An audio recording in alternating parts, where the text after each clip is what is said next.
Good morning. Ms. Bullitt? Good morning. She's not in. Hi, morning. Morning. Oh, hi. Before we start, Bakan said she won't be attending today's class. She's taking her dog to the vet. Okay, thank you for letting me know. You're welcome.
Good morning.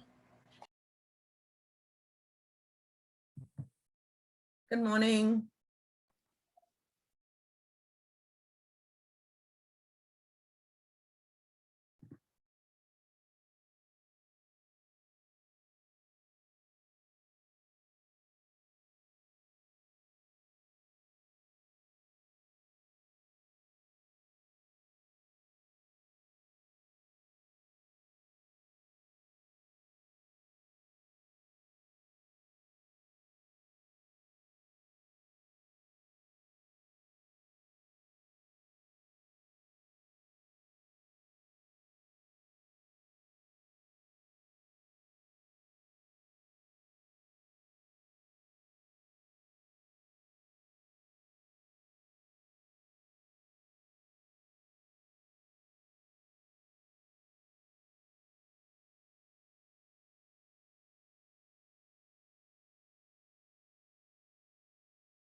Good morning, all. How are we doing today? Good morning. Morning. All is well. How are you? I'm fine, thanks. Are we excited that this is the last chapter? Not really. No. No? Why? Yes or no. Okay. Well, this is we're at the end and we did it. So congratulations to all. We made it all the way through the end. Of course, we would have received the review sheet as already and everybody was assigned a question. I know I got one or two questions out of the review sheet, so please, let's discuss that before we go on, and let's be prepared for next week. Is everybody clear on what needs to be done for the review class next week? You said it was just bullet points to the topics that we were assigned, correct? Correct. Not right. So We are to prepare bullet points for the topic we are assigned, not a full-on essay. no, right, correct. And perhaps like an overview, like my introduction will start with A, B, or C, or something to that effect. And 10 Okay. valid points, no fluff, that should contribute towards the question or Okay. answering the question. Okay, have we prepared ourselves with work? Have we asked for study days? Are we organized for the exam? Have we started calling Miss Dean and making the appointment for either in the morning or in the afternoon? Right. Yeah, I did. I did already. Okay. Okay, great. Okay, so ensure, please, that you contact the office and Miss Dean will assign you an appointment just to ensure that we have proper social distancing, and we'll talk some more about that next week.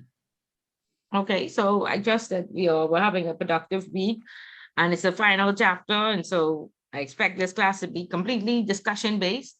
That persons would have already read the chapter and just come with the questions and would have looked at the classwork and just prepared to share.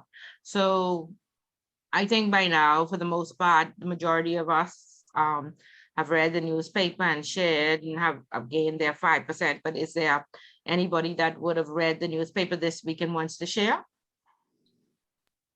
Yes, I'll go ahead. I read that Scotiabank is now consolidating both the Palmdale branch as well as the Wolf and Jerome Avenue into the main Russell Square branch. And it all, I read about it, it's just basically they're just going more digital now. And so it brings you back to the point that when you discussed a few classes ago that some entities are now downsizing because they feel as if it's now cheaper to keep staff at home as opposed to pay unnecessary bills now post-COVID. Okay, yes, correct. I saw that in the newspaper as well. However, a lot of their functions were outsourced to Trinidad and then Jamaica. And so this chapter 10 talks about governance and outsourcing and ensuring that you have proper controls in place and approvals for outsourcing. And so that's a big issue because the net effect of outsourcing is, of course, closures and persons. I don't think they fail to realize, but institutions normally say that we are going to outsource to a particular country. There will be no staff let go effects, and no branches will close. And then 2 years later, 300 people go home and branches close down. Okay, so it seems like it starts with outsourcing. And so I don't know if any of you would have read in chapter 10, where I think it's about the third paragraph. It says, when assessing the governance and leadership within the AML CFT environment, the company should take into consideration any outsourcing, service level agreements, and whistleblowing procedures. Okay, are any of us familiar with outsourcing or service levels agreements? Yes. Service. Go ahead, Rosalind. Just wanted to piggyback on the article that you read. I read the same article too, with reference to Scotia now merging a lot of their branches. And, with me at RBC, we did the same thing as well. And furthermore than just lessening their brick and mortar, it's also frustrating the clients because we have a lot of clients that call our advice center, which is outsourced to Trinidad, and there's a language barrier and they don't understand. And when I say don't understand, like living in Luther, a client will call from Rock Sound And there's only one branch here on the whole island, which is Harbor Island. And they'll be like, oh, you could just visit the branch, but they're not realizing that this client have to drive 2.5 hours and catch a ferry to the branch to get this thing sorted out that they could have helped them with. So it's frustrating a lot of the clients. Yes, and it has been frustrating for many, many years. I remember, Bahamas used to be the hub. We used to have the operations center. We had about 300 to 500 employees in the operations center, and we did all the processing for Cayman and Barbados. However, what I want to say is, and I don't want to sound as if I'm one-sided, but we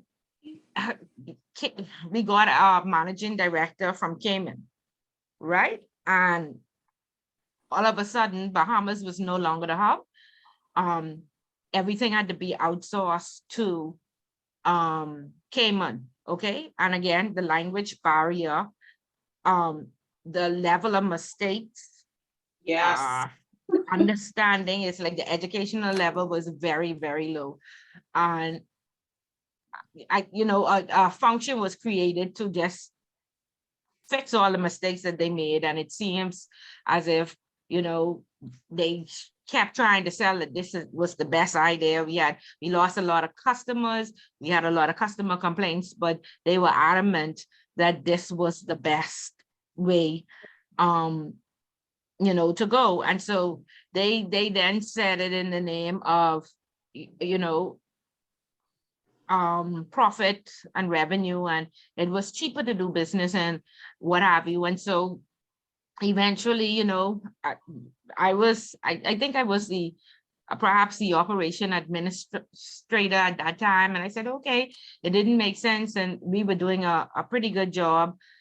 And I don't understand what happened. And so as I moved up in the ranks, I then became the manager of operations. And so I became responsible for the service level agreements. And then I saw the price that we were paying, and I nearly fell off my chair. We were paying an astronomical price, the price that we were paying for this outsourcing was about, it could be 5-person salary, 5 Bahamian salaries, okay, Wow. plus bonuses. And change would have been left over. And so then I said, this does not make sense to me. And so I started to investigate, why are all these things being outsourced? And I noticed that if you don't have a seat at the table and if you don't have anybody to advocate for you, persons seem to advocate for their country.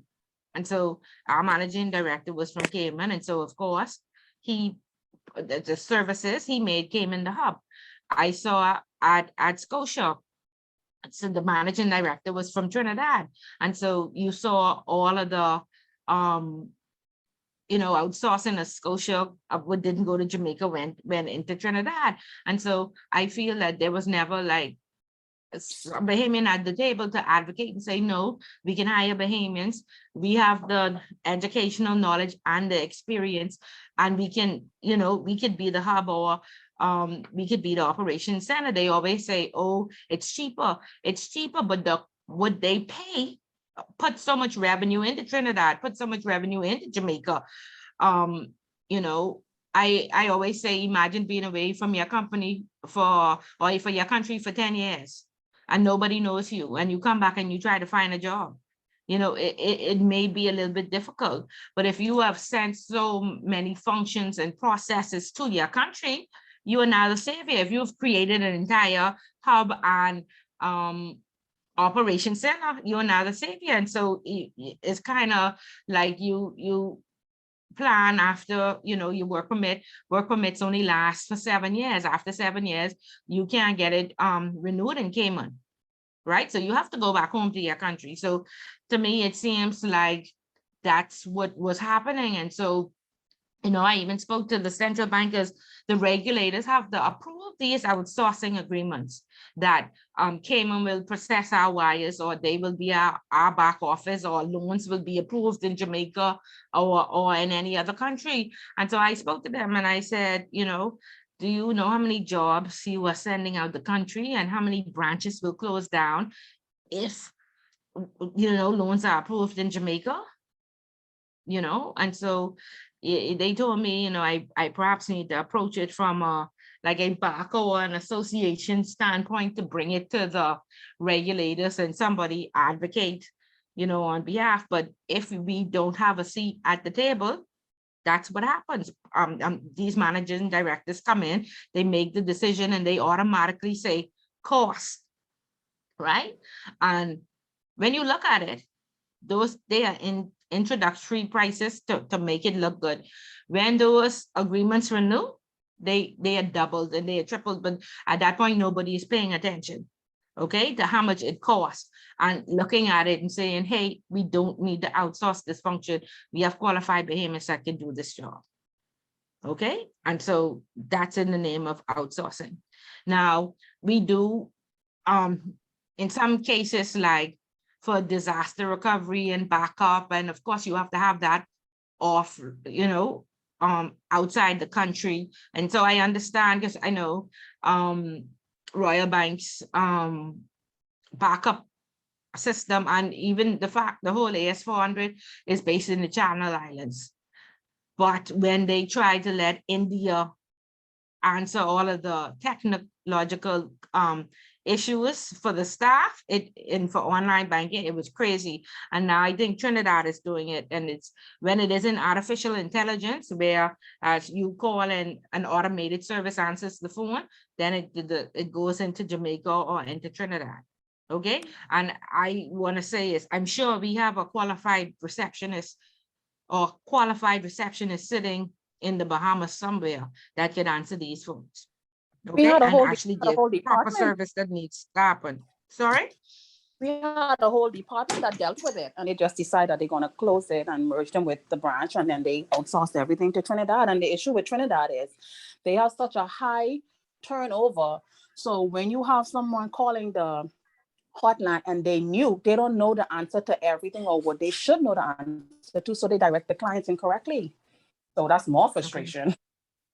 Yeah, and one of my managers was from the Channel Islands. And so, like I said, it's okay for the AS400 in the back end being in the Channel Islands, but he tried to take our IT department and put that in the Channel Islands, and they were 5 hours ahead of us. And so he hired some people for the night shift. And I was like, if you could hire people for the night shift, there are behemoths right here that could work from 9 to 5 to do this same technological work. What's happening? And that's when I realized you're sending jobs back to your country.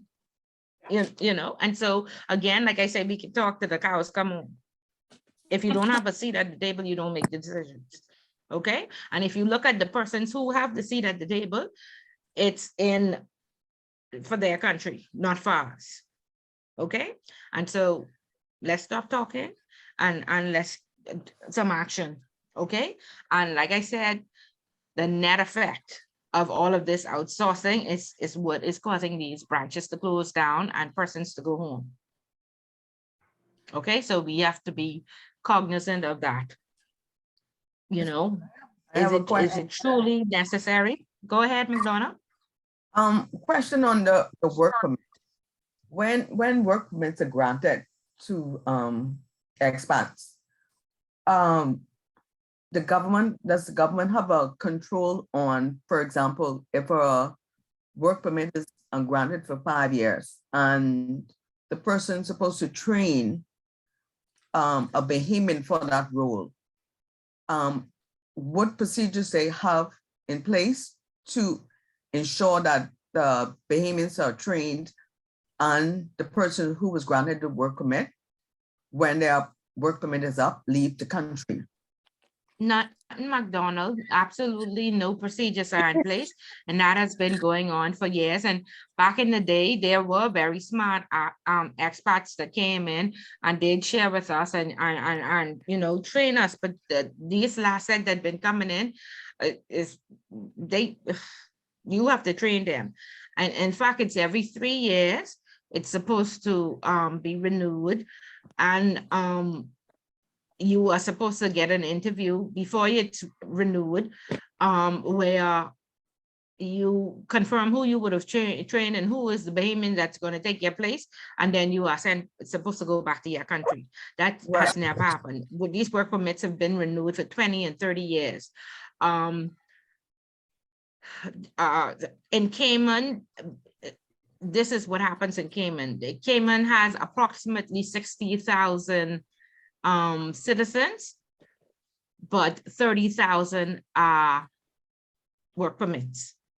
So to ensure that the citizens don't get left behind and the expats don't get too comfortable, after 7 years, you have to go. They don't care if you train somebody or whatever you do. You cannot seek, you could either apply for citizenship and build a house and retire, but you cannot work in this or get that work permit renewed. And so we need something like that, because obviously nobody's going out and checking to see if this person was trained, and these work permits are $20,000 and $30,000 depending on the level.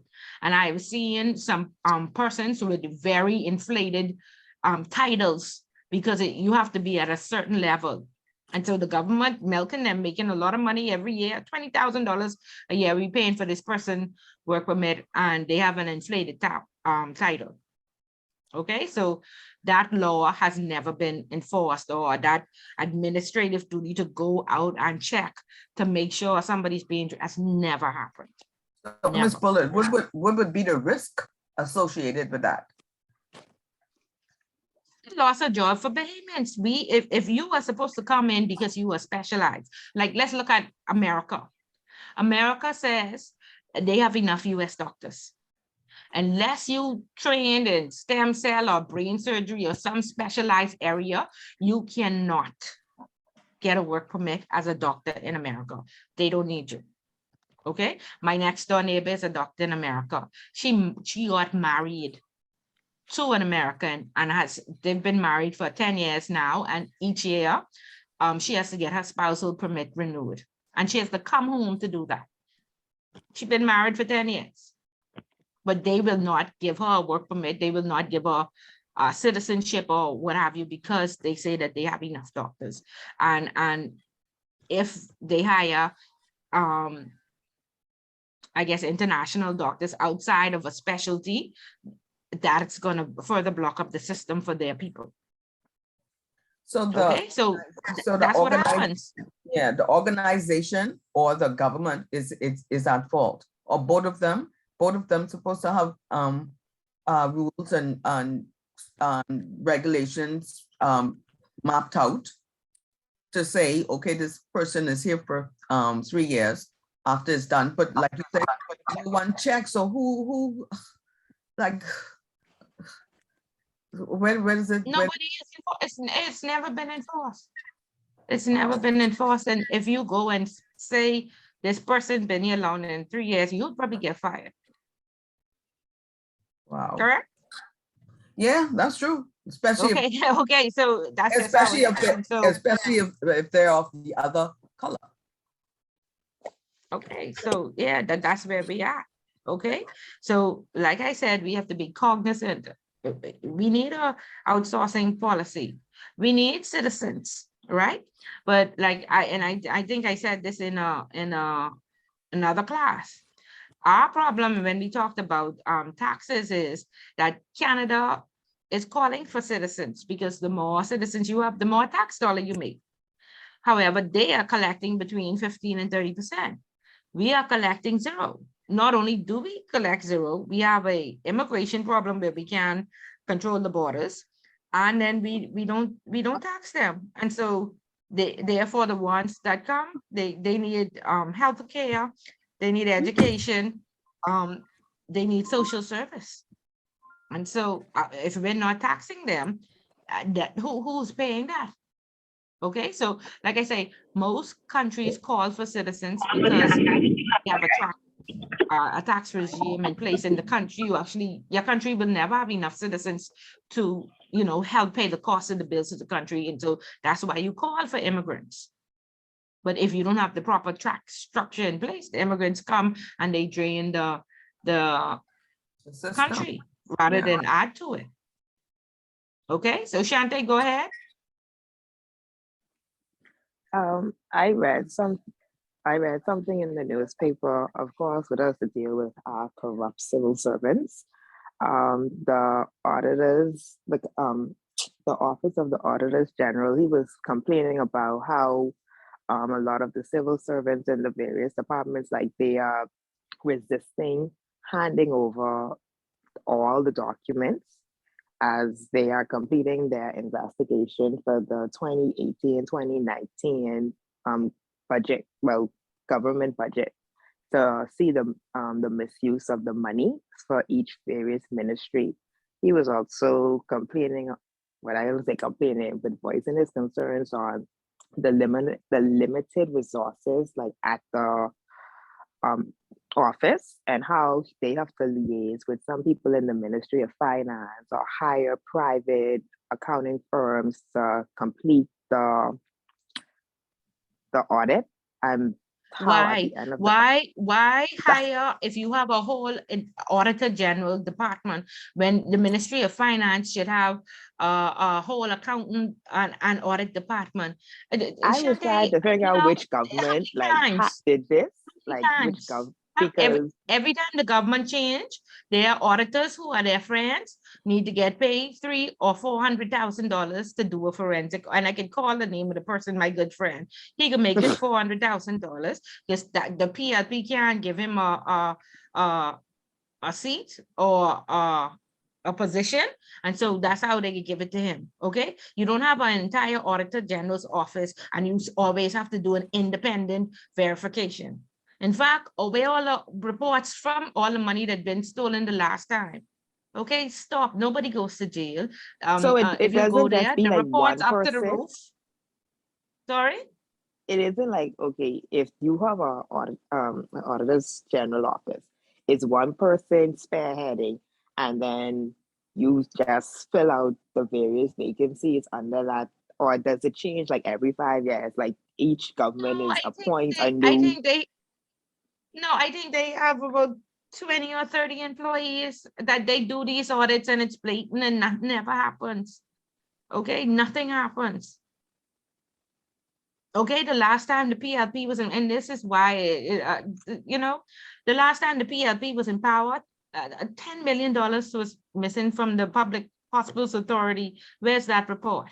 And the forensic audit that they paid $400,000 for. $6 million from road traffic. 600 from the post office. It was a large fraud at education. Where are all those reports? And at NIB, where are those reports? Come on. So who's it's paying for that? every time the government change, they come up with this and they waste time and they do this and they pay their cronies for the forensic audit and nothing happens. Well, they trying to implement a new system, integrated financial management. So I guess like reading on it, it basically was like how you could, I guess, disperse information across the financial services, and everybody get this information at the same time. So it sort of amplifies transparency and eliminates corruption. And I was trying to understand like how, but they were saying that Good you luck. can get a Doesn't big Facebook push. do that? Yeah. Don't we all get it the same time on Facebook or Instagram or whatever the social media? It's like really we have to implement a whole system. Like, that's what I was okay, thinking yeah, too. But they were fine. saying that they could get pushback from people like, in the government, because the system also will not eliminate, but it would be like those in higher authority, they would have less power in decision making. So I guess like to hold on to power, Shante, I guess remember we looked at the methodology. Like everything that screamed out, like everything when we was reading, I say, well, if they're seeing bribery and corruption to like the fullest, why are the civil servants not handing over the information if the people are requiring the information? Like Because it either the shows laws that are you're deficient. hiding something. Yeah, so either the laws are deficient or nobody's enforcing them. And then we could put it again, when we looked at the methodology, how the country is going to be risk rated, of course, they want to put in a system to say it's transparent and hold persons accountable and what have you, and everybody else will see. However, will it be effective? Will it ever work? That's what you have to ask. And again, they just putting in these stuff to meet requirements. I don't see the government being serious about Following through. enforcing, Yeah. enforcing it, unless somebody from the outside comes to check, then you'll see they follow through. Other than that, it's just a bunch of rhetoric. Is any talk, other country enforcing like the recommendations? Are they just trying to put it in place to say, hey, we met your requirements? Yeah, so we don't get any negative effects Yeah. of So it's you like know. any other country like really enforcing, except for the US, But because I really like I say, think when you want to look at the leaders in policy and procedure, I can't tell you if they're enforcing, but the leaders in policy is Cayman, Luxembourg, and the Netherlands. And so Bahamas normally copies the laws from those areas, and they may change one or two things. So if you looking for legislation or to see if it ever, and the only, I guess you would have to talk to somebody who actually work in those jurisdictions to find out, hey, is this a problem, or there should be some stuff in the news, or what have you, to find out if it's enforced, or again, if it's just in place. But of course, whilst Cayman is the leader in policy and legislation, they could be non-reciprocal, and they don't have to do some things that we have to do. And of course, they are still a British colony, and so they get away with way more stuff than other Caribbean countries can get away with. So I wonder how and why. So perhaps it's in place, but not necessarily enforced. Okay, so do we understand outsourcing and service level agreements? And it's a very tedious process in ensuring both sides, the service provider and the person who is providing the service and the receiver of the service, The service has level, an understanding. And sorry, go ahead. the service level isn't in this handout. No, It it's called speaks- outsourcing. Oh, because I'm reading it Yeah. as outsourcing arrangements and whistleblowing procedures. Right. So outsourcing arrangements are we outsource this function or this service. Right. Like they're saying now, we want to outsource compliance. We outsource technology. We outsource Why are we HR. outsourcing compliance? Sorry, you're saying within the industry now, there's a call to outsource compliance? Yeah. A lot of companies don't have a 9 to 5. They have Oh, you meant within the, sorry, I thought you meant like internationally. You meant like within the local organizations. They don't have okay. All right. Yeah. So a lot of persons who are consultants now, what they do is they sign up with the Securities Commission, and they are compliance. They hire 1 or 2 persons, and they are compliance for like 3 or 4 organizations, like the law firms, the accounting firms, and the real estate. Unless they're the larger firms, they're not gonna bring on a full member of staff, pay them $60,000-$70,000 plus insurance and all those things. So they outsource it to one person, or a small company would carry out compliance on their behalf, or their regulatory filings and what have you. Okay, so it's a big business out there for compliance officers. You don't necessarily have to work for one company, or you could work for, you could become an entrepreneur and do it for 2 or 3 companies. Go ahead, McDonald. On that same third paragraph of outsourcing and arrangement and whistleblowing procedures, what's the difference between tipping off and whistleblowing? Okay, so tipping off primarily happens with the customer and the staff. You tip off the customer who would have been money laundering. Right. Whistleblowing is an executive, because if you're the receptionist, you could report the receptionist to HR or to their manager, and they'll get let go, right? But whistleblowing is so the tipping that the receptionist doesn't have any protection, but the whistleblower have. And what I'm saying, they are the organization has which should I say, management levels that can deal with entry-level staff and managers, right? It's when you have a CEO or a manager or somebody on the board or what have you that way, or the organization as a whole, where you would blow the whistle on. Correct? Okay, so if you wanted to report compliance. Okay, so it have to be an executive, the whistleblower. I mean, I'm just saying, there are management levels within organizations to handle entry-level staff, to even handle managers. Right. But who do you report the CEO to? Who do you report these VPs to? So that's basically who do you the report incident compliance that happened to? with Facebook. Correct. So Correct. Facebook So was I the don't know if you all whistleblower, 'cause remember a few weeks ago. Tell us what happened, Shante. Go ahead. Well, everybody been, okay, so Facebook had someone working, I think in their IT department, and she blew the whistle on Facebook to say how their algorithm operates. So their algorithm operates based off like what you like. So if you was a person who interested in more drama, like they would post more drama to your feed.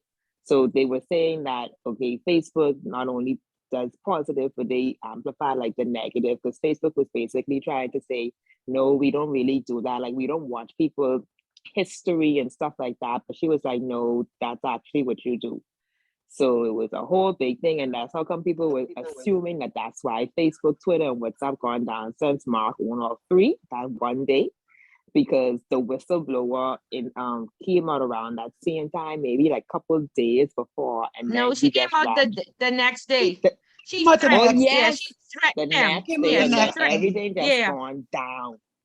Yeah, because she threatened them and she asked them to stop or fix it. And they said it was impossible to fix. And so therefore, she blew the whistle on Facebook. But the danger in that is if persons are suicidal or have mental issues, I don't know if you that's what she was saying too. That's what she was saying too. It encouraged those type of activities. Yeah. So if you went and typed in suicide, it would constantly show you things about suicide or schizophrenia or stuff that would constantly remind you, hey, you remember you contemplated suicide. It's just like if you're looking for a red dress, it'll show you every company that's selling a red dress, right? And so she told them, this is very dangerous. And this, on the mental health side, and they didn't listen. And so therefore she blew the whistle. She, did a press conference, went to Congress, and they shut down the day before she blew the whistle, trying to fix whatever they could fix. But of course, Facebook is self-regulated. And when these things happen, nothing, I think they have administered fines to Mark Zuckerberg, but when he goes before Congress, he just apologizes. And, Congress has already said, Mr. Zuckerberg, we appreciate that you always apologize, but what are you doing is, being self-regulated makes you feel that you're indispensable. Okay? And nobody has that iron fist over you to make you make these changes. I was going to say, like, they can't take that power of him being self-regulated away. How? Oh, and that's remember now, every time something like this happens, he has used this as a marketing strategy, right? And if you go online and do market research, you will see they will tell you that if customers type in something, they store it, and they ask you to allow this when you download a new app, allow the app to access your contacts and this and what have you, Yeah, and the your cookies. information.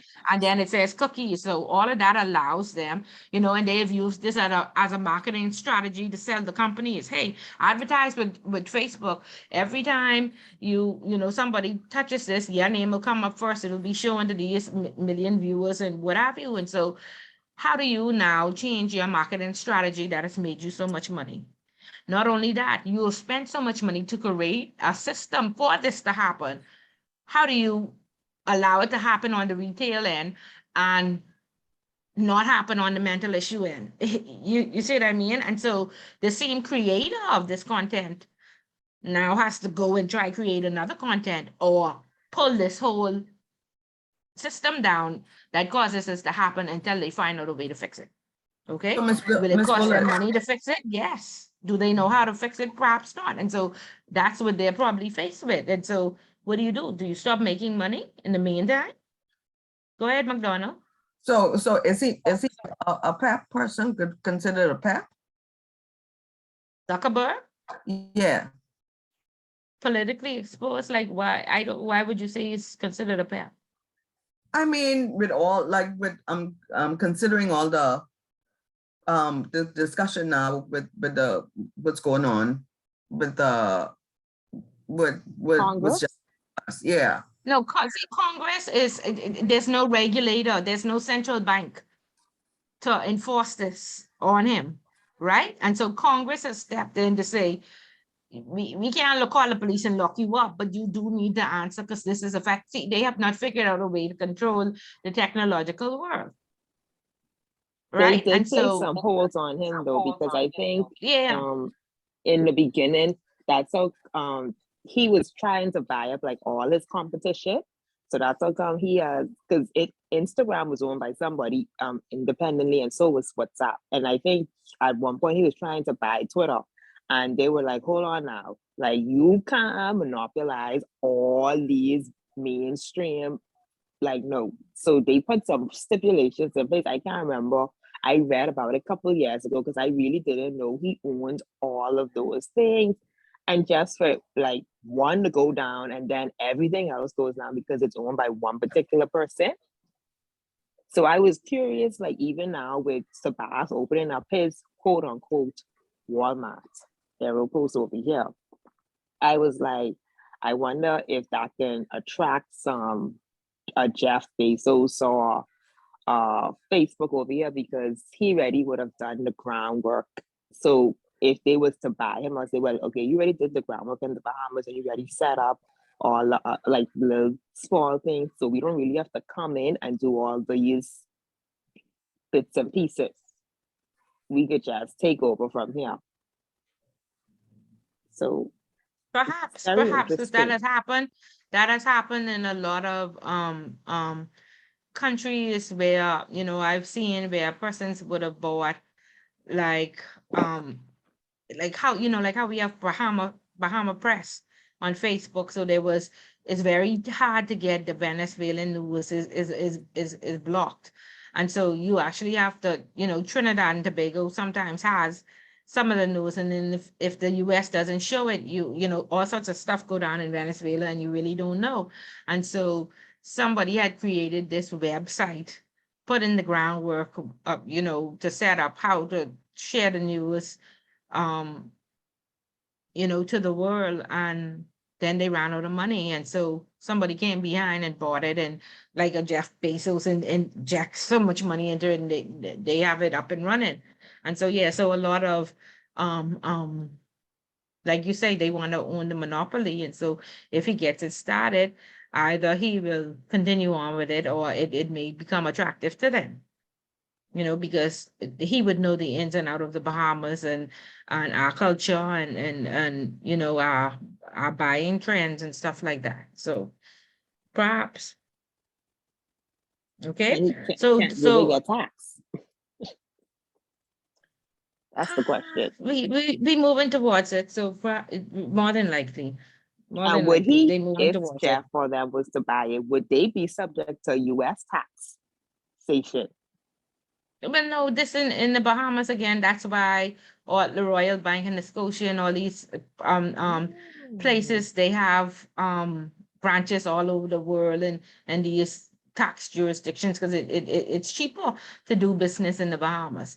However, with CESRA now, even if they have that location in the Caribbean or other parts of the world, you have to prove that you are what it is, subsistence or you are actually here for Bahamas, which they are because they are the larger um companies, but they came here back in the day because of the low tax rates and stuff that they would have to pay.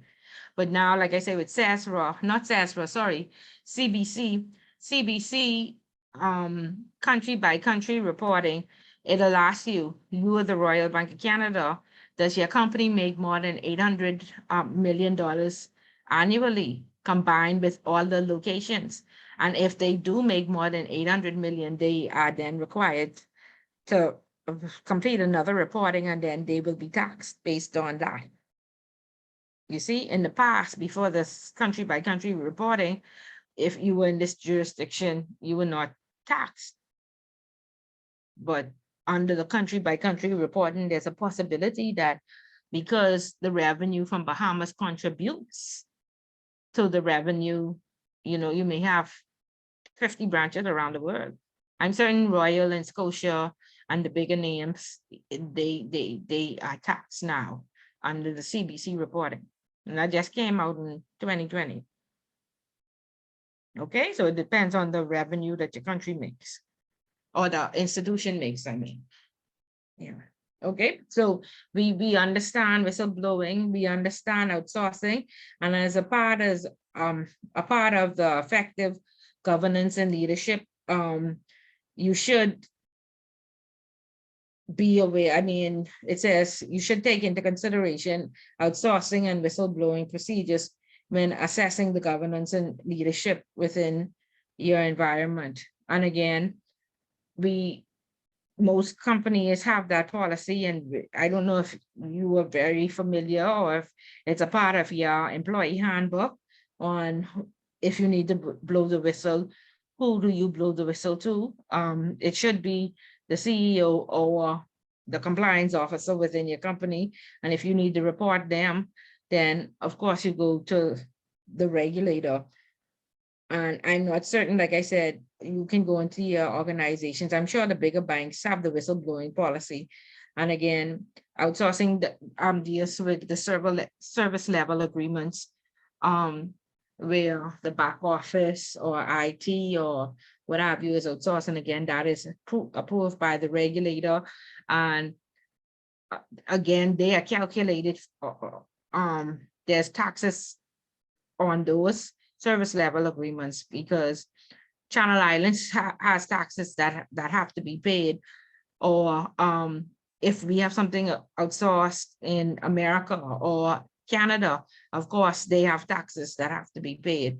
So HR support, I know we had an HR support out of Canada, a service level agreement where we paid taxes and a substantial amount for that HR support, but they provided like a few systems too that HR used for the staff. Okay, and so each year the regulator wants you to complete attestations, and there's something called an annual update where you attest that your business continuity plan is up to date and that your outsourcing arrangements are up to date.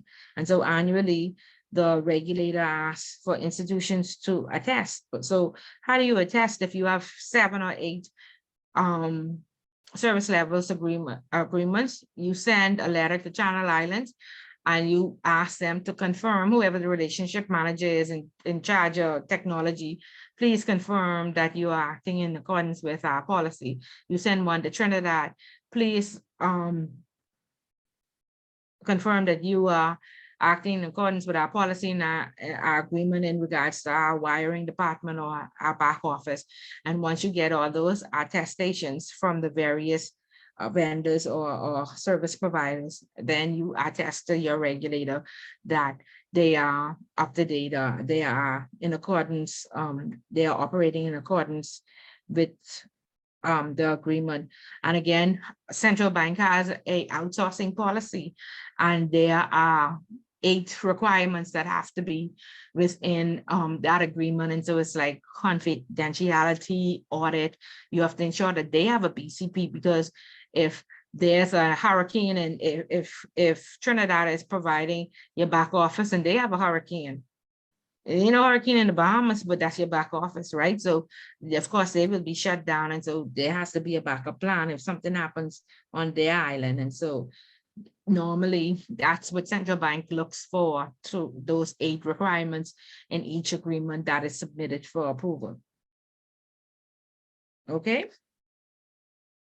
And we would have learned from intro, very popular question on the exam.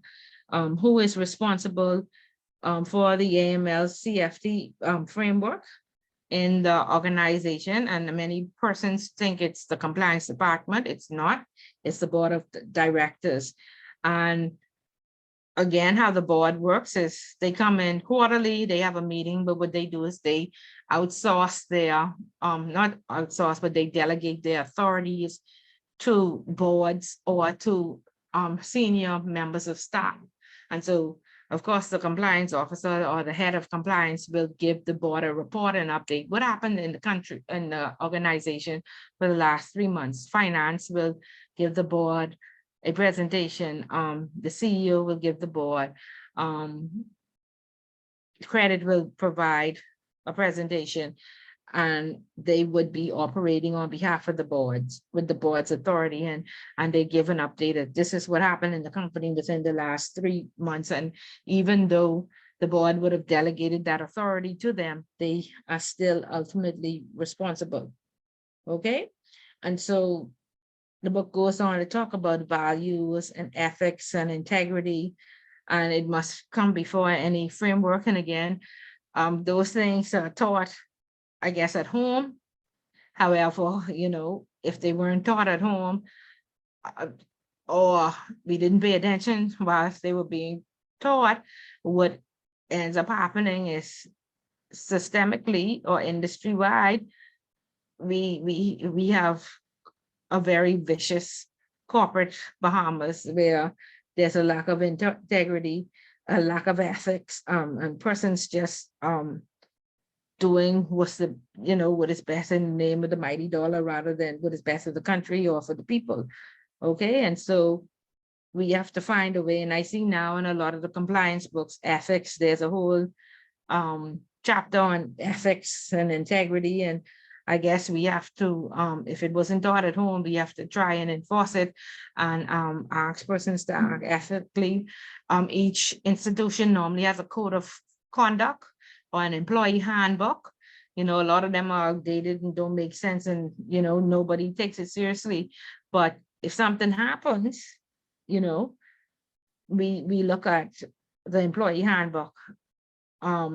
We look at the vision, the mission, and the goals, and a lot of us work for institutions and we don't know what their vision is. We don't know what their mission is. We don't even know the motto. And so we show up every day not knowing what we ought to do, but we come with our own agenda. Okay. And so we need to start to find out what are the values of this company. Are they just baseless statements like Enron, or do we really earn the right to be the customer's first choice? Right? Hello, are we there? Correct, Miss Willard. But on a question before you go on, the compliance department, is that supposed to be, since they operate independently, are they supposed to be like in the same building office as the company, or are they supposed to be in different buildings? Yeah, no, or they could be in the same building. They don't have to be in a different building. Okay. You know, there's something called Chinese walls. Right. The law just says you must, have appropriate, Chinese walls in place. Yeah. So true. for Mhm. confidentiality and stuff like that, but they don't have to be an entire separate building. Okay. Right. So the book says ethics is defined as acting in accordance with the accepted principles of right and wrong. And again, who defines what is right and wrong? The law. And because there are so many loopholes in the law, and some people, take advantage of those loopholes. We end up, like I say, with a very vicious corporate Bahamas. Okay, but it says the board members need to look at their legal obligation within their regulatory framework and define whether their priorities are developing a culture. For developing culture will lie. A company should set out ideas, objectives, and goals to ensure that they are embraced by staff. And again, I don't know if it was here, but we talked about the goals being set and that there should be SMART goals, right? They should be specific, measurable, attainable, timely. I missed one A, and realistic A, right? And so what is happening with the targets that are set? Are the targets measurable? Are they realistic? Can we really achieve them? Or do we have such stringent targets that we have account officers compromising themselves in order to meet these targets? Do we? We there? Yes, we do. Their goal is just to meet the target, and so they do whatever is necessary, and some aren't always above board in what they do. Morning, Ms. Bullitt. Would that be something like what the people was doing the Wells Fargo with when it's just doing the accounts just to meet their targets? Correct. And we had a similar problem here in Bahamas, where I think 130 account officers got let go from one institution, and persons were manipulating the system at the next institution just to meet their target. So you have to ensure that, first of all, what the vision and the mission is, and what the targets are, and do they make sense, and what is happening in the economy. Will this target cost me the teeth? Because I have to keep this job. So you have to be, aware. Okay. And then, like I say, when we go to audit, the first question, we have an opening meeting in that audit meeting. We have an opening meeting with the company. And the first question on our audit list is tone from the top. So from that meeting, we decipher, is this company, following the laws? What is their tone? Are they training the staff the right way, or, like you say, just to meet the targets and do whatever it takes? And so we try to look at the culture. Do they have a high turnover, and why? And are the staff aware of the policies and procedures? Are the policies and procedures up to date? Are they being enforced? Is it, again, just a document that is in place to check the box? Okay. And so that tone is very important, because, they say the fish rots from the top, right? And so based on the attitude of senior management, you can decipher how the culture is in an organization. Okay. And so be very careful of how you act. And I had a CEO tell me, "Oh, Ms. Bullitt, don't worry about that. I could just call my friend at the central bank and they ain't gonna find us." Okay. So I say, if you call your friend at the central bank, I have a friend at the central bank. Candy have a friend at the central bank. Ebony have a friend at the central bank. If all us call our friends at the central bank and not do what we ought to do, what could happen? Ebony? Ebony, you there? Alfreda? I would think nothing would get done. Okay, nothing will get done, because all of us just, our culture is, don't do your work, call your friend and get a slap on the wrist, right? We call out favors, okay? And so I told that CEO, I said, "So please don't let anybody else say you say that," okay? Because that should be your last resort. Because if you at the top saying you call your friend at the central bank, what you think the receptionist saying? or the account officer. Okay, so be very careful with what you say, and who you say it to. Alfred, you saying you can't? Sorry, I was having trouble unmuting my mic. Okay. My apologies. Yeah.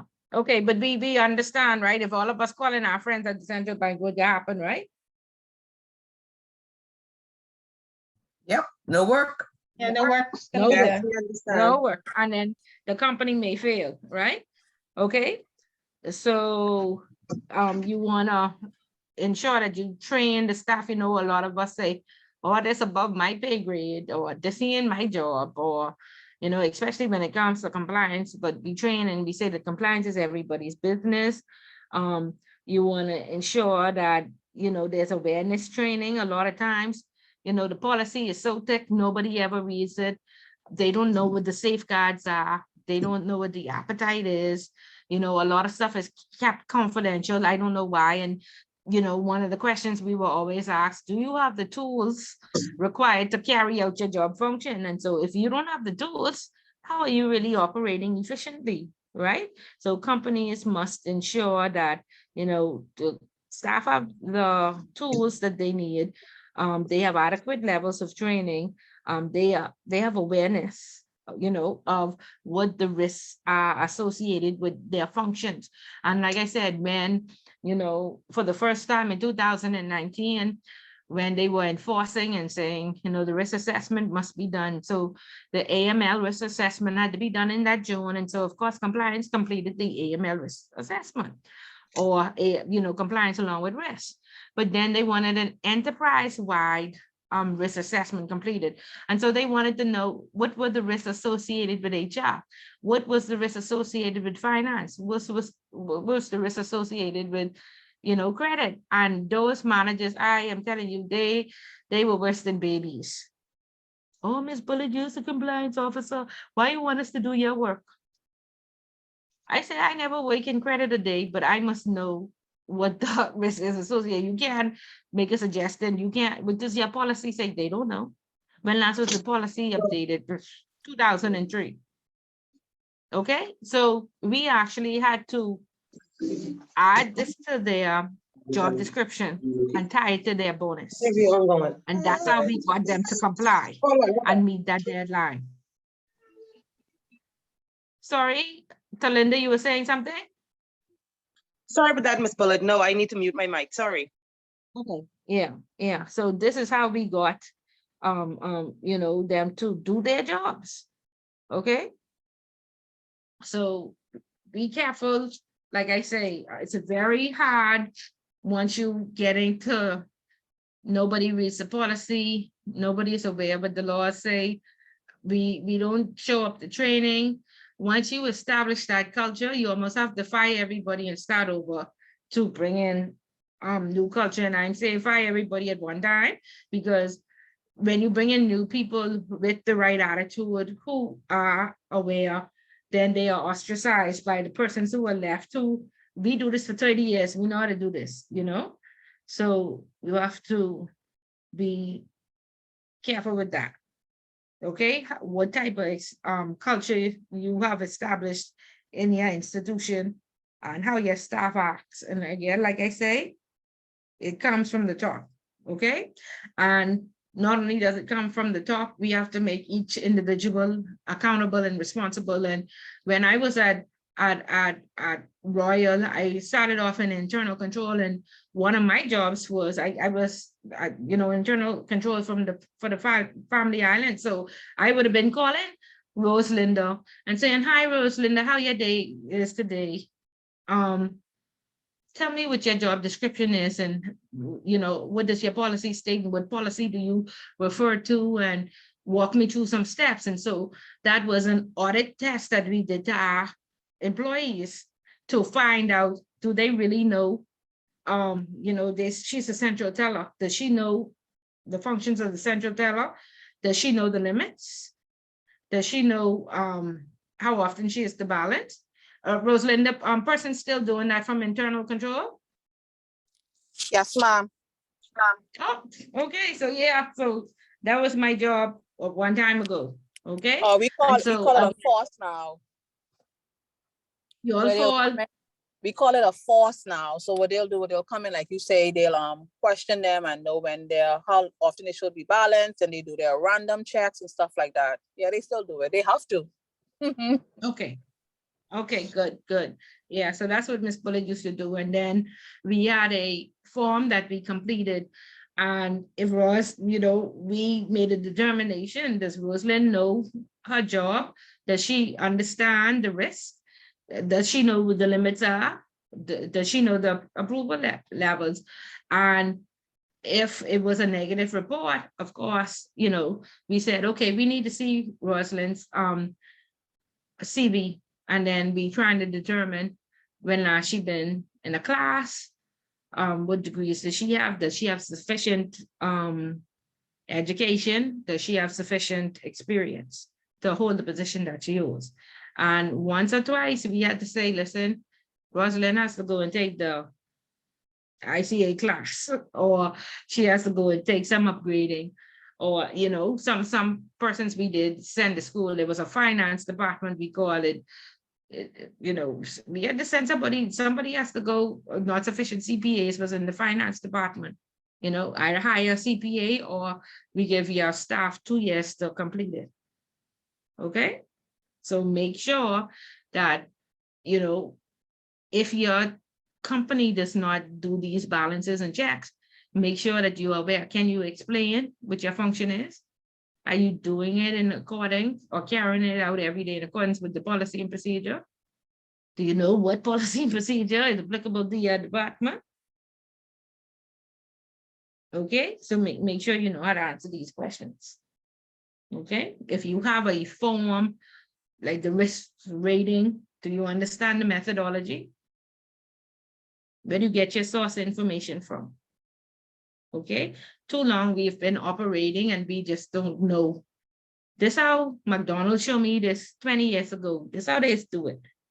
You don't know which policy and you don't know if you're doing it right. Okay, so double check. It says the board looks to compliance to provide reports addressing compliance risks. It is up to the board to decide the frequency of reporting and adequacy of reports. Policies and procedures should be documented and the board approved, with overall responsibility for countering money laundering and terrorist financing being assigned to senior management. The board should oversee the effectiveness of the compliance with the risk management systems and controls. Overall responsibilities of the board include setting strategic aims, providing leadership to put the goals in effect, and supervising management of the business. Okay. We talked about culture, formulating a policy. Of course, the policy should be a risk-based approach. Indicting where simplified, due diligence, or enhance. And again, each department, product and service, all of that should be risk rated. Some departments are high risk, some are low. And again, all that should be in accordance. So if the finance department is high risk, that means we're checking them annually. That means we go a little further, whereas we may check job descriptions of, what should I say, credit. But in the finance department, we check job descriptions and CVs to make sure they're in line. And we also ensure that they are doing their upgrading, they're doing their CPD hours and what have you. Okay, so the policy should cover PEPs, sanctions, legislation, and screening, reliance on intermediaries. Again, like I said, in the offshore world, nobody walks into the bank. So we have loads of consultants and third party service providers and external assets managers and business introducers all around the world. They are providing a service to the Bahamas. They cannot say, oh, I'm in Switzerland, the law of Switzerland says this. No, they have to be trained on the laws of the Bahamas. And so when Wolfberg questionnaires came out, they ask you, are your third-party providers trained on your AML, CFT strategies, policies, and procedures? And so whilst our AML policy may be 91 pages, we give them about 4 or 5 pages on what is Bahamian law and, the statutory requirements to opening up an account.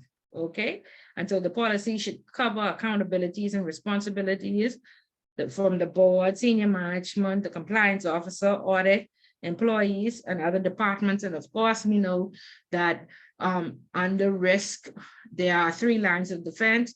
We know that front office and managers are the first line, compliance is the second line, and audit is the third line.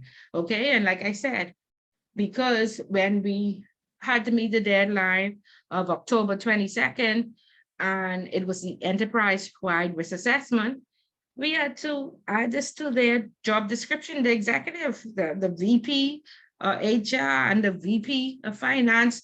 They say they don't know anything about risks, and that's a compliance function. So like I said, we had to add it to their job descriptions to make them to understand that it's their responsibility.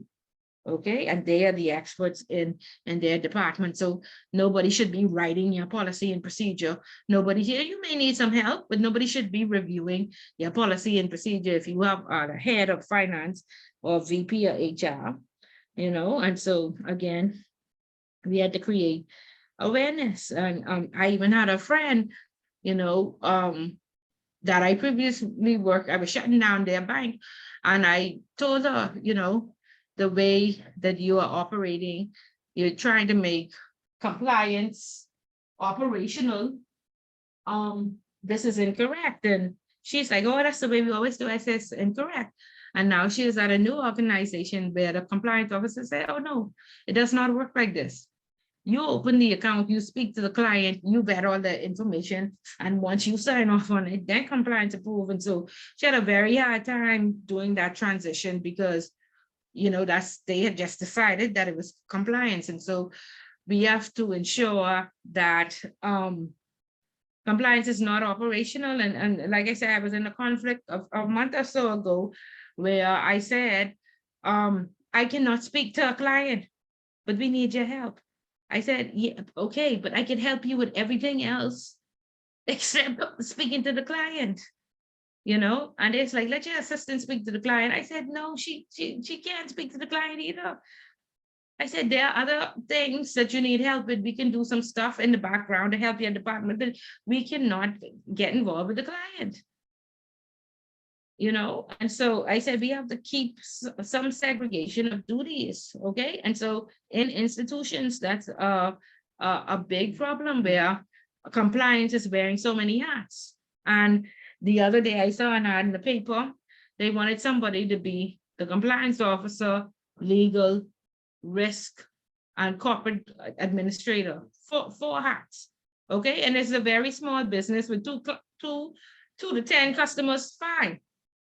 But in organizations that have 100 or more, 50 or more customers, no, you can't do it. Okay, and so they are looking at the bottom line. Again, compliance makes no money for the business. The only way they make money is from saving the institution from fines. So they look at the sales department, they want to invest all their money in the sales department. Okay.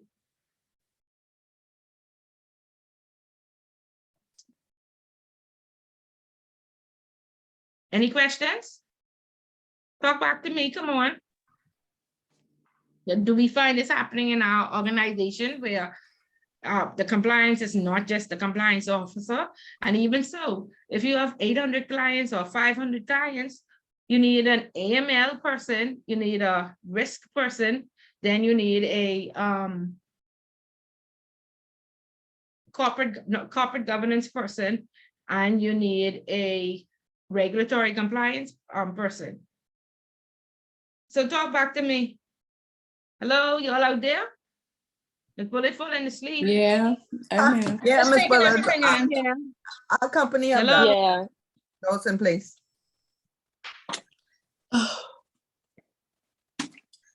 Joey? Save them, Joey, save them. See the discussion, Miss Bullet just talking, nobody listening to me. I'm listening. Miss Bullet. I mean, it makes sense. I know my company have it in place because we have a risk department. Yeah. And some of the threats, like, because, you know, they don't speak to the client at all. Like, and And then you just find yourself in the email thread, like where they push it back to the client service office. No, we need this, and we will proceed once you retrieve this.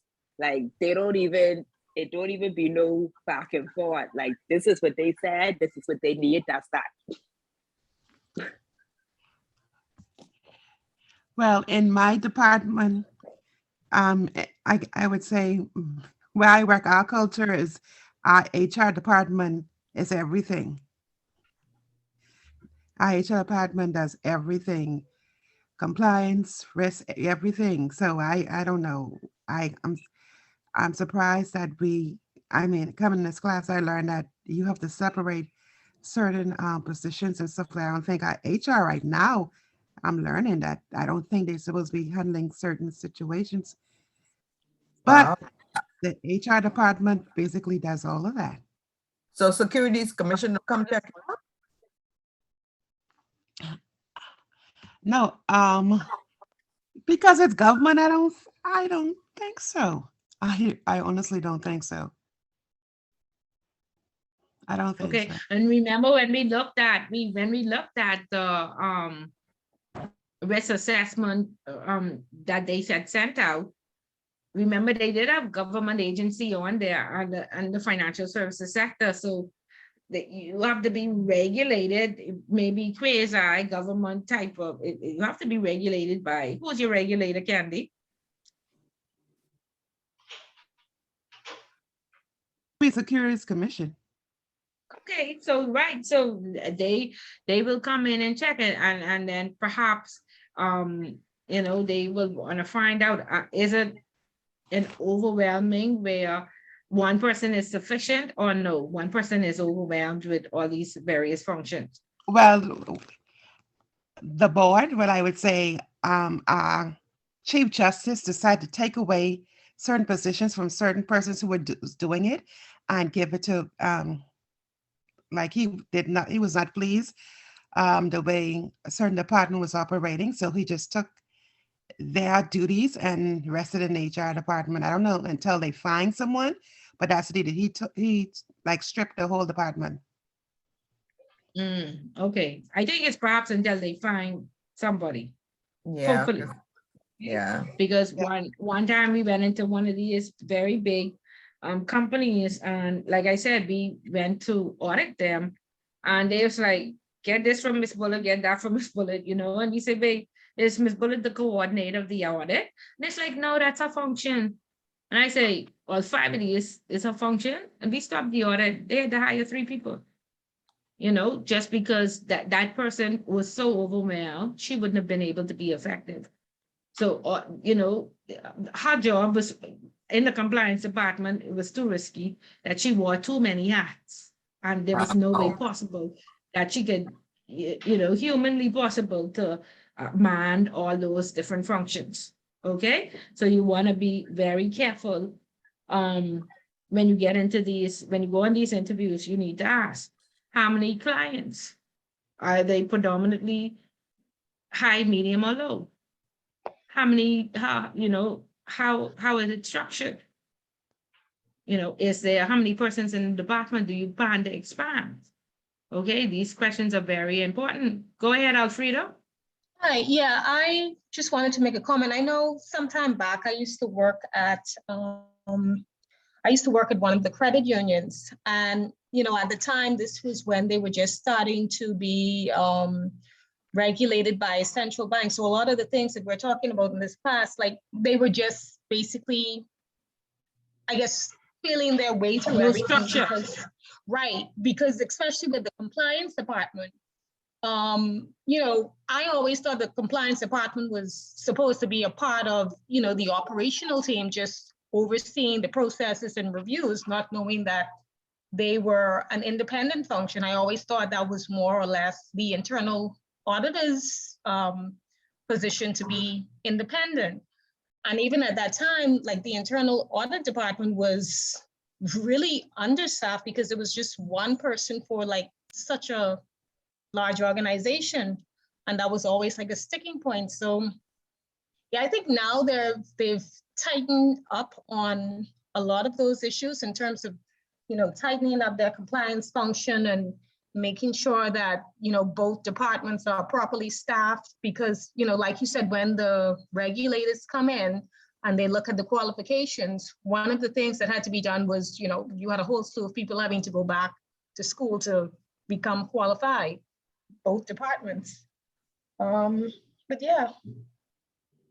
Yeah, and that's a major issue. Like I said, the not being properly staffed, and again, things slip through the cracks because persons are overworked and then underpaid, and so it's important to have, like I say, metrics in place so you can prove.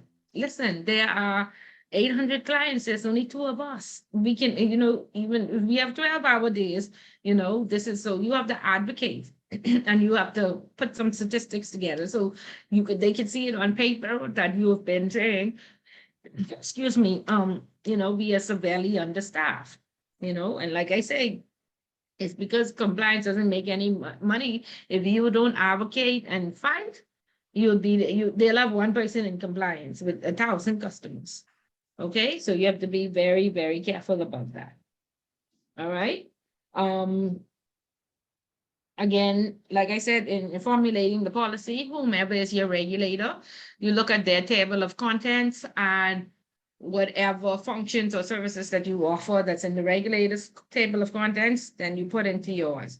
There's the Wolfsburg group. If you offer correspondent banking services, you will need to add some of their functions, primarily like the Basel Committee and the UN and everybody else should be incorporated in the regulator's policy, but if it's not, you just visit their website and see what is applicable to your industry. Of course, if you offer securities, then you need to visit the IRS sites and understand FACA and CRS and all of that and ensure that, again, compliance is not functioning, but verifying, because we end up with the checker checking the checker. Okay? And so you want to be, just have proper controls in place to mitigate risks every day by, you being like the one-man band. Okay? By now, all of us know what the MLRO function is. So I want each person to give me one function of the MLRO. Start by telling me who is the MLRO, that is a regulated function, who they have to be registered with, and what they do. Okay, Ebony, give me one, tell me something about the MLRO and the function. Good morning, everyone. Good morning. One of the functions of the MLRO is to receive the STRs. You want me to go further? Give No, more? that's it. Okay. Thank you, Alfredo. Well, the MLRO. Alfredo, Can you hear tell me me? about the MLRO. Can you hear me? Yes, I can hear you. Okay. The MLRO. Yes, I can hear you. The MLRO, one of their functions is to disclose relevant information to authorities. They're the contact person for the, I guess, FIU or the offices. They're the go-to person. Okay. Okay, good, very good. Thank you, Joey. The MLRO. One of their functions is to prepare and deal with visits by the regulators or police officers at the Financial Crimes Unit. Yes, the FIU, and the exam might have a FIP or FIU, FIQ. Make sure it says FIU. Okay, FIU. Very good. McDonald, tell me one thing about the MLRO. Remain fully up to date on AML, legislation and guidance. Okay. Hi. Very good, Patricia. MLRO. The MLRO is a regulated position. It's supposed to be an independent position, and they report directly to the board. Okay, very good. Brittany, MLRO.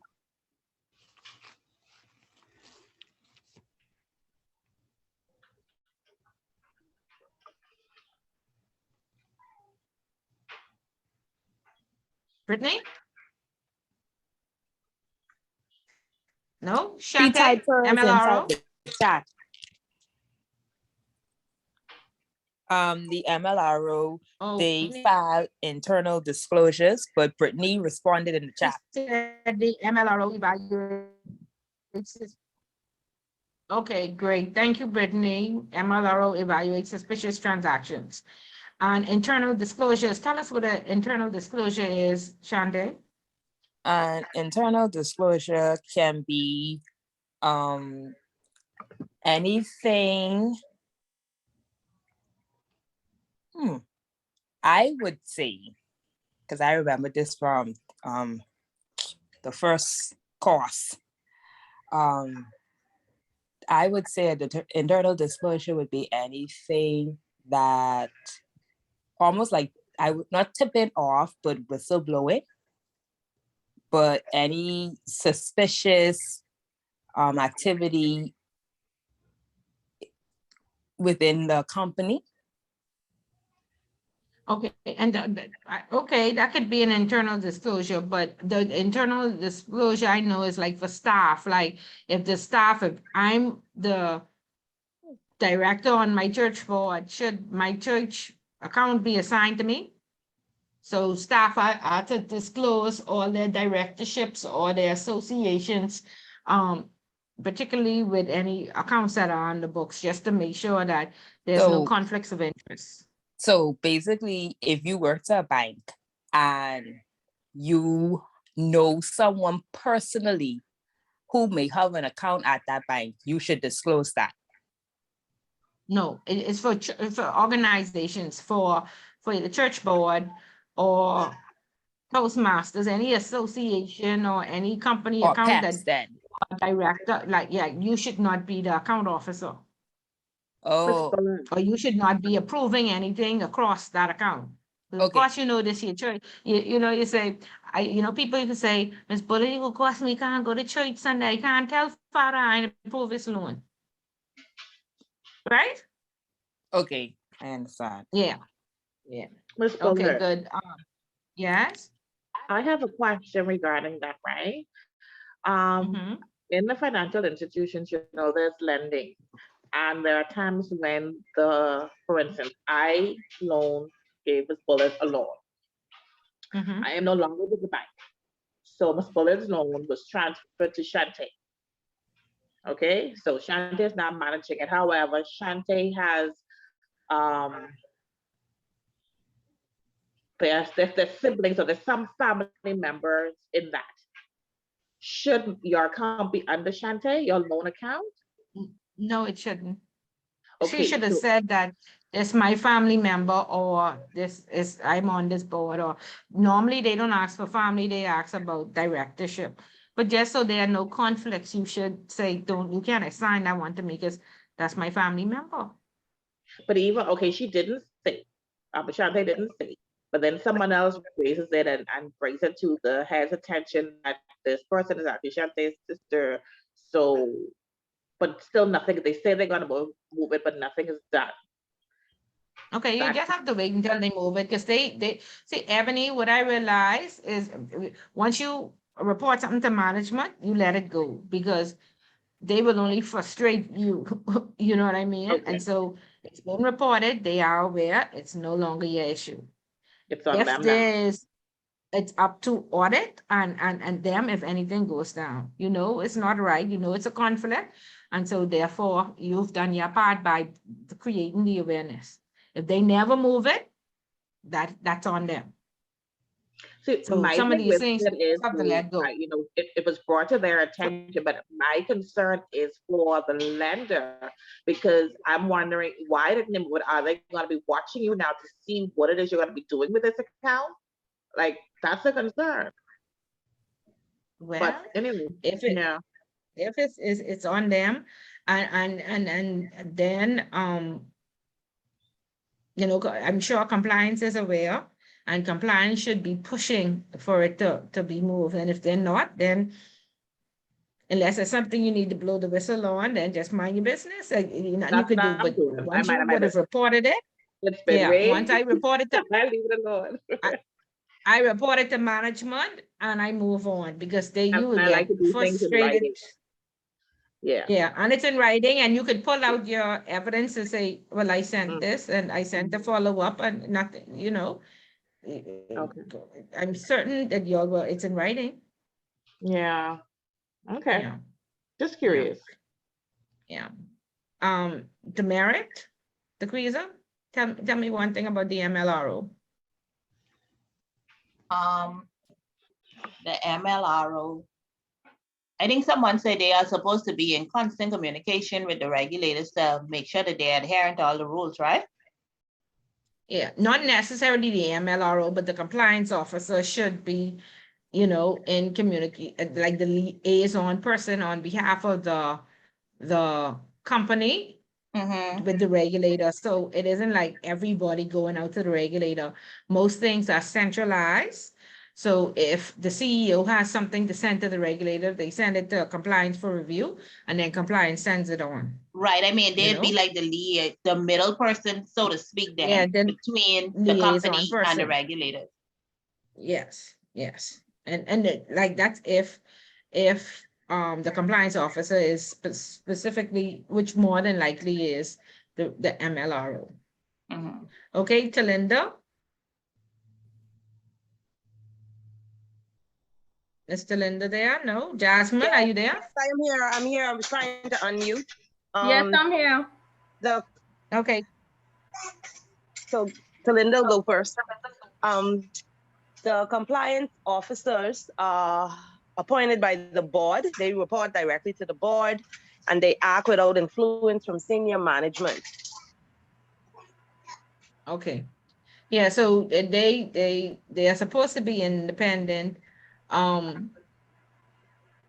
It's a regulated function, so it's approved by the regulator. And then they report supposedly to the board. Okay, now I see person saying they creating a committee. And on that committee is the CEO along with 3 other people. So you best hope that the 3 other people is, you know, they are fair, because in some instances, that's what they are trying to say, just let it be a committee with the CEO on it. And so the CEO still has some control. Yeah, so you just want to be careful with that. Go ahead, Jasmine. Okay, the MLRO develops and implements the training, money laundering training. Correct. Yes. And again, that has to be done annually. And if it's not done, then the FIU is put out in the paper, subject to section something of the act. If you do not have all your staff trained by a certain, like January 31st, you'll be charged $10,000 per day per staff. Right? So hopefully none of us get caught up in that. Okay. And Rosalind, did you tell us something about the MLRO?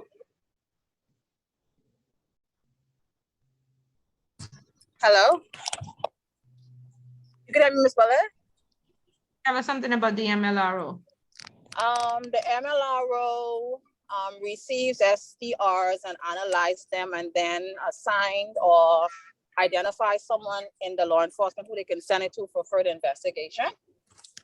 Okay, yes, very good. So like I said, the law says anybody can send a STR. However, your company has an internal policy, right? And your internal policy should say that you fill an internal form and you send it to the MLRO to investigate, because they will have access to the systems or the information to determine or not should complete the STR form and send it in. So it's their determination, and they're the liaison person on behalf of that company. Okay.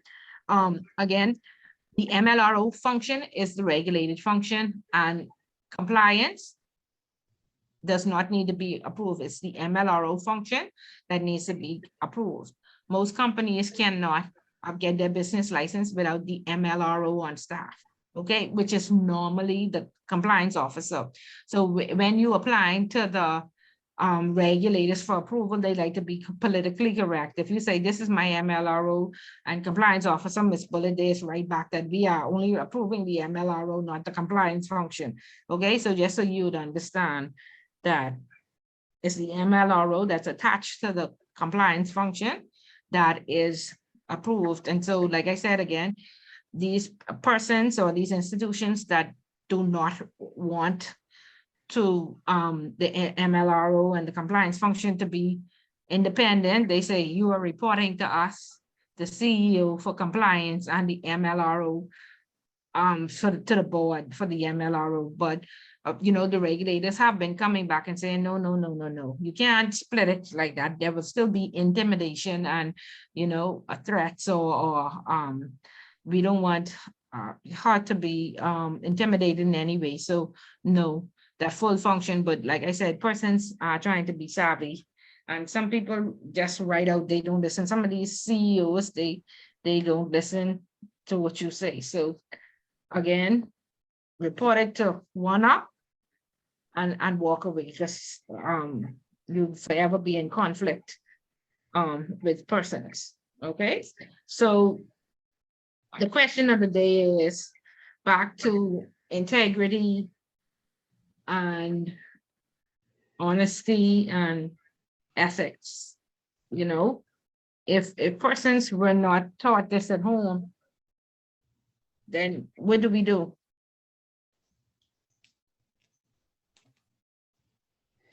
Jasmine or Ebony, who wants to answer? If persons do not show up to work with this integrity or honesty or these ethics, what do we do? And what has been the effect of so many persons not showing up with it? Corruption. It's a terrible culture. Sorry, it doesn't create a good compliance culture.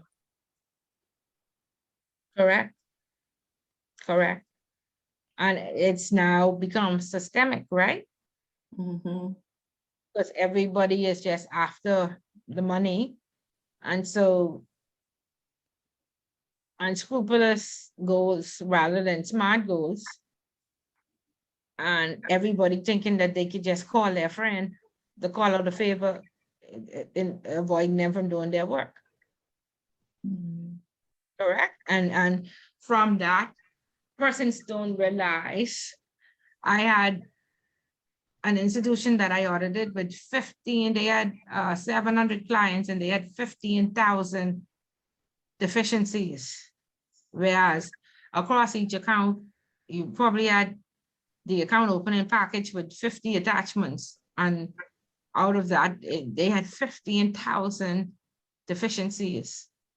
And then they say, okay, let's just work overtime and fix this. Let's do a project. Again, you're doing a project, but you don't have the proper controls in place. The people who created this mess doing the project, well, if they was doing the work every day and they created this mess, why they know how to fix it and you don't have no training? They gotta just create a bigger mess. Okay. So, and that's what happens, right? We say, oh, we're doing project work to fix this because we have too many deficiencies. But the same people who created deficiency are the ones that fixing the mess. They're fixing their own mess without any training. And some institutions have done the same project like 3 and 4 times. No, and each time, yeah, but that's what happens. Okay, so you want to be careful of those institutions. Like I say, gone are the days that when we could, you know, the system is so broken and we just accept it and we just operate like that because, like I say, we could go to jail. Okay, and then because of a new system and nobody knew how to use it, Volkswagen was able to defraud the world for so many years. Okay, so it is what you do every day, the little bit that you do every day. If you do it ethically, if you, have strong work ethic, if you follow the procedures and you take a little bit of time and you do it properly, and then your life will be easier. If you see something that's broken and you fix it, or you at least bring it to light and you put it on a easel board and say, hey, these are the things that need to fix, eventually you'll be on the right path. But if we continuously turn a blind eye, we live in a world today where if somebody tells the truth, they are ostracized, so many people lie. Correct? So it's tough, to stand up and not turn a blind eye. It ain't easy. The truth hurts. It's very difficult. It's true saying. Okay, but persons, I had persons come to ICA class and say, what do you do when you're the odd one out? I got a family to feed and you gotta do better. You cannot compromise yourself. We gotta find a way to fix this system. We can't keep accepting it the way it is. We are corporate Bahamas. We are the problem. We have to now be the solution. Okay, we have persons coming to work wanting to commit suicide. We have persons coming to work, it's 8 hours for work, 8 hours for rest, 8 hours for sleep, or 8 hours with your family and 8 hours for sleep. You're spending half of your day in turmoil. And it's all because of the culture. I hate my job. I only go because I have to pay the bills. We have to move away from showing up to somewhere for 8 hours that we hate. Because basically we give off, an attitude, or we just showing up because we need this paycheck and we are not good at controlling ourselves. This is why we need audit and we need to be threatened. As human beings, we are very not disciplined to show up every day and do what we ought to do. Somebody has to watch us. There has to be cameras. There has to be audit. Right? But at least in the space where we are, we can try and fix, and they say each one reach one, and try to get out this toxic environment and try to, at least let people come to work. And I may not love this job, but I have respect for the position. I have respect for the people, and I will not be the toxic person, or I will act ethically whilst I'm at work. And yes, there are things that need to be fixed. And again, we will find a way to fix them, or we will, at least have the awareness. Nobody has to blow the whistle on us. It does not have to get to that point. We'll create the awareness and put an action plan in place. Okay, that's the type of culture we want to build. This is what we want to train the entry-level staff, that there will be issues, but and we can't fix them right away, but we can put some solutions in place. Okay. And a culture of 8 hours a day, you are not watching the clock and hate everybody, and every day you're going to work with your full armor going, right? Because people trying to kill you. Right? So create some ambience in your institutions and at least make it pleasant to sit there and work in a comfortable environment. Okay, and it helps when everybody accountable and honest and as possible and transparent, and they do their own work. So you don't, everybody say, I'm not the toxic person at work. I'm not the one who shows up and, spend most of the day in the lunchroom or sleep on my desk.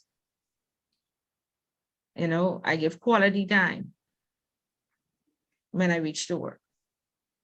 Okay, and then and you have controls in place to protect yourself from, carrying whatever goes on at work into your homes.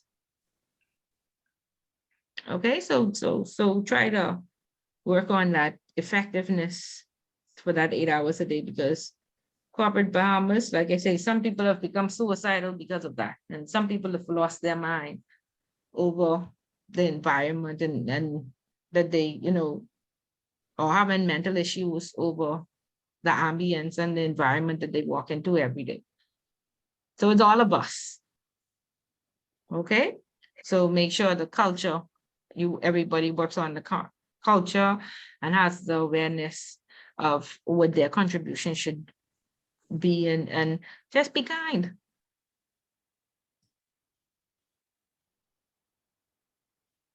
Just be kind. And that goes a long way. Okay, you're asleep or you're awake? I hear. Listening, we listening. Yeah. Okay. So that's it. That's all Ms. Bullet have to say. Any questions or concerns?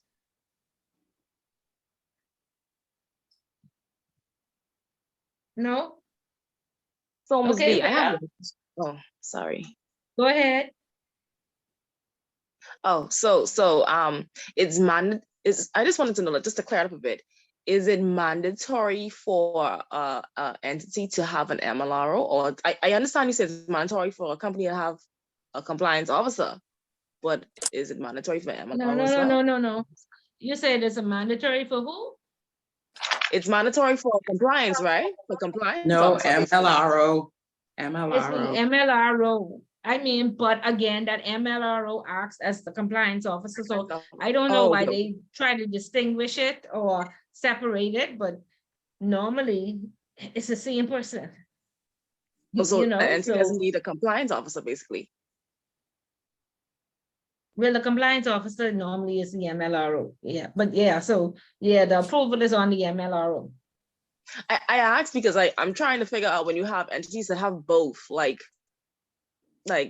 wouldn't their functions all almost... entities have both. I don't know of an entity that has it's I guess hiring an MLRO. No, they hire the compliance, and that function is attached to the compliance function. So, but there's so it's MLRO. separate. It's MLRO/compliance. That's what yeah. Right. And so I don't know why they separated. I have to go and read the law to find out exactly why it's separated, or they make such a distinguish between the two. And it makes no sense to me. It just creates confusion. And I know with the guidelines, a lot of the industry, they've lashed back at the regulators saying the law doesn't say this and you can't make this, just like it says 40 recommendations. We only recommend this, but if you don't put it in law, we blacklist you. So it's the same way. It's the same way that, you can't say, I only have an MLRO, I don't have a compliance on staff. No, then they'll find a way to blacklist or find a way to not approve you. So. Ms. Fuller, I have a quick question. So, okay, the MLRO is a senior function. That's a management level position that all companies should have, right?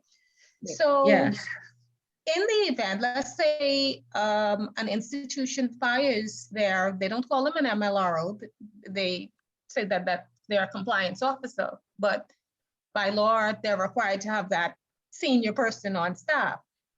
Shouldn't they get like 4 weeks in lieu instead of 2 weeks? I mean, if they're managerial?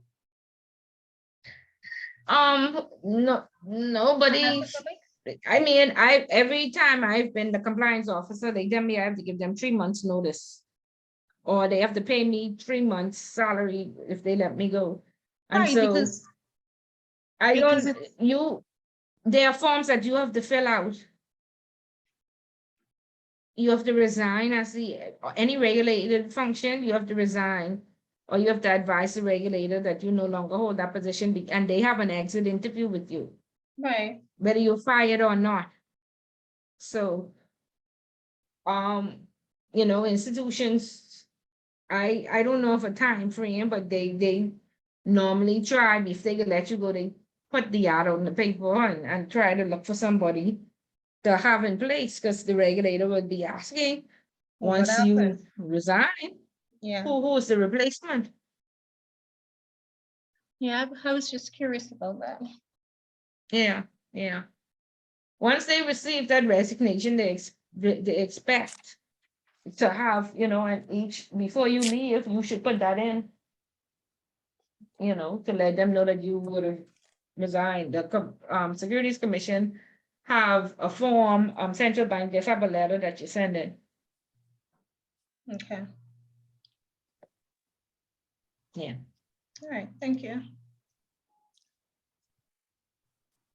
Okay, any other questions or concern?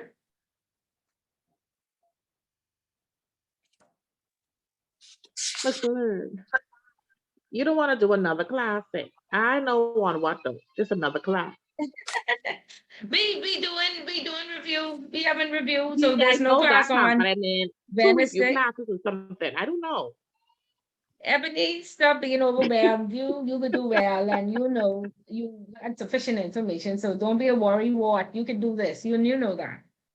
You just have to organize yourself. Right? You all have too much information. I don't want. And again, that's the whole point. You have to be able to scale down this information and put in the pertinent points. So I don't want to overwhelm. You probably done overwhelmed with information. But it was required for you to have proper understanding of how it works. Okay, and so you'll be fine. Okay, so no class on Wednesday, and just the review class next week, Saturday morning. Okay. Okay. So y'all have a great weekend. Thanks. And let me know if you have any questions or concerns. Are you still accepting answers to the homework questions? Yeah, Just if you sorry, need some just help. just to kind of, because a little off on this sanctions thing. Okay. So you can send All it. right. Okay, thank you. Okay, great. Oh, Ms. Y'all have a Bullitt, great weekend. one Yes? more thing before I go, Ms. Bullitt, on the review sheet, is this week, we're gonna be going on this on the 11th? Yes. Okay, this is what we're gonna be using. Yes. Review. Okay, good. So you've gotten in with your partners yet? Not as yet, but I'm working on it. Okay, great. Make sure you schedule some time so y'all two could get together and get the answers. Okay, Miss no Bullard, problem. Miss Bullard, I reached out to Devonia, but she said she reached out to you concerning the class. I don't know if she's still in the class anymore or not.